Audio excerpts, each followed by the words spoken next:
Sure, thank you so much. Ladies and gentlemen, Trish and I consider it a real privilege to be here this evening with so many distinguished and honored heroes of World War II.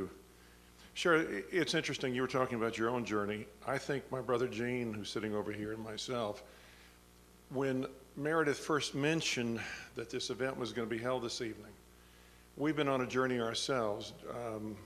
Our father died when I was only 3, Gene was only a year and a half.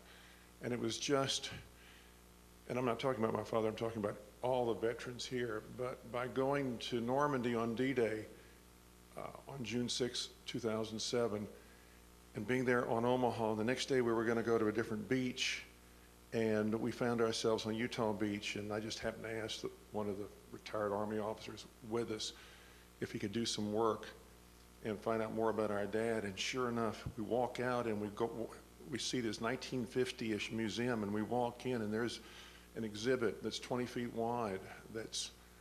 We had no idea that our dad had led the attack on Utah Beach, and there was a picture of my dad and the whole trip.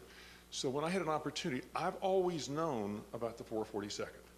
I don't know who first told me, but I've always known that it suffered the highest casualties of any unit during World War II, and it was the most highly decorated unit during World War II.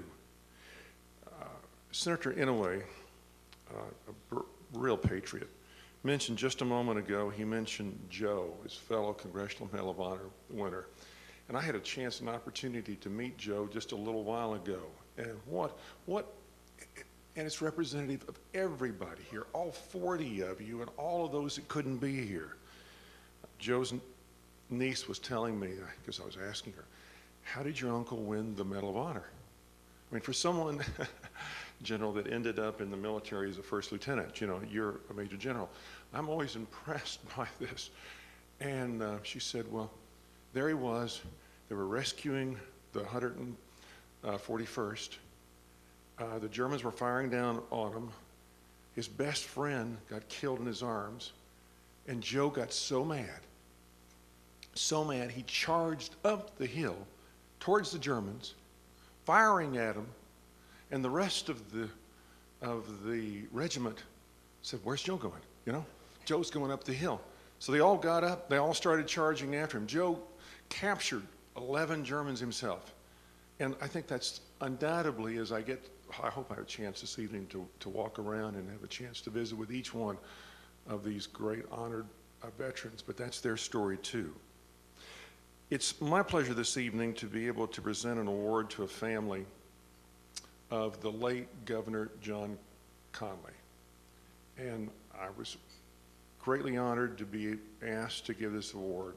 I have tremendous respect for both of our honorees this evening, Speaker Jim Wright and Governor John Conley. My mother went to school with both Governor Conley and his late wife, and I've had a chance to know them in my lifetime. And to me, John Conley was always bigger than life itself.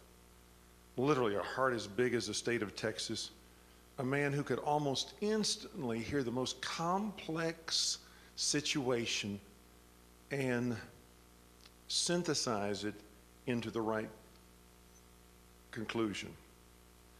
And I think that's what he did when he realized on the 442nd that here were Japanese American members who not only volunteered, but they risked their lives as they fought their way 9 miles through German infantry, artillery, and tanks to rescue 230 mainly Texans, but there's some from Massachusetts, some from other areas of the 141st Infantry Battalion that was completely surrounded by the Germans.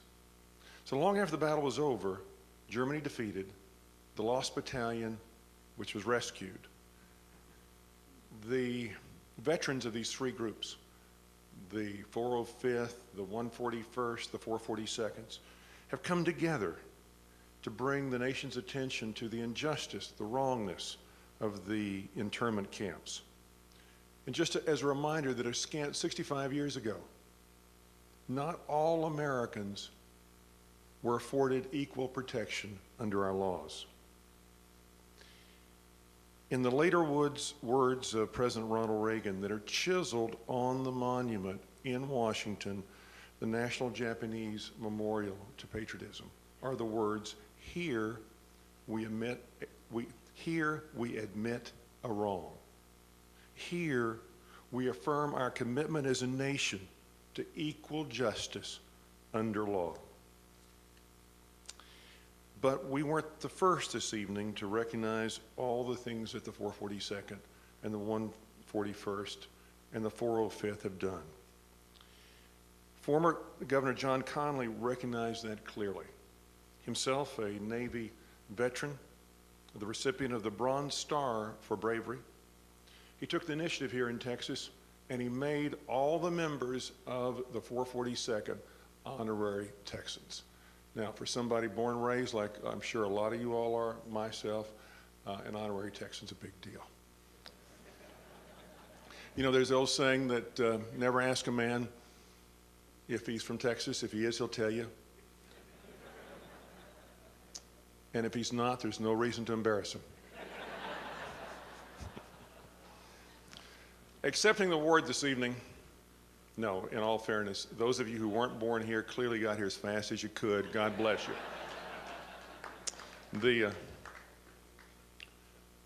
To accept the award this evening is a friend of mine, the whole family are friends, but is Mark Conley, his wife Ann sitting right over here. Mark's the managing director of Barclays Wealth in Dallas, a division of Barclays Bank. And Mark and Ann have been longtime residents of Houston. They're currently living in Dallas, where they've helped found in Houston the Gulf Coast Bone Marrow Donors Support Group, Candle Fighters, a support group for children with cancer. And they're active members not only here, but also in Dallas of the Visitors of MD Anderson Cancer. Mark, would you come join us?